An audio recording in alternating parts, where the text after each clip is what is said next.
Na kweli nikishukuru dokta kwa ile dawa ya kuingiza na kiuno kwenye maji. Hiyo moja ilinisaidia sana sana zaidi ya sana. Mungu azidi kukutia nguvu na yani dawa zako dokta. Tusisemi kabisa ya unafiki, hizi dawa zako. Ni nzuri sana. Imagine sikukwaga nasikia hata yani sikukwa najisikia kama mtu ana vile si mtu anakwaga hata uko napika. Unajisikia nani joto ya sana.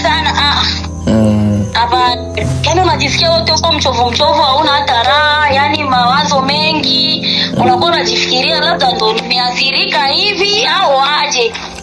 Yani mawazo inakuwa ni mengi sana.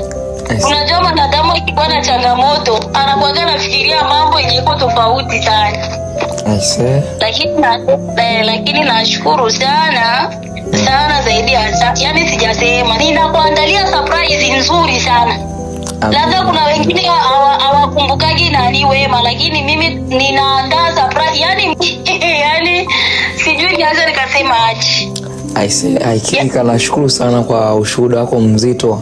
Nimefurahi sana. Nashukuru sana.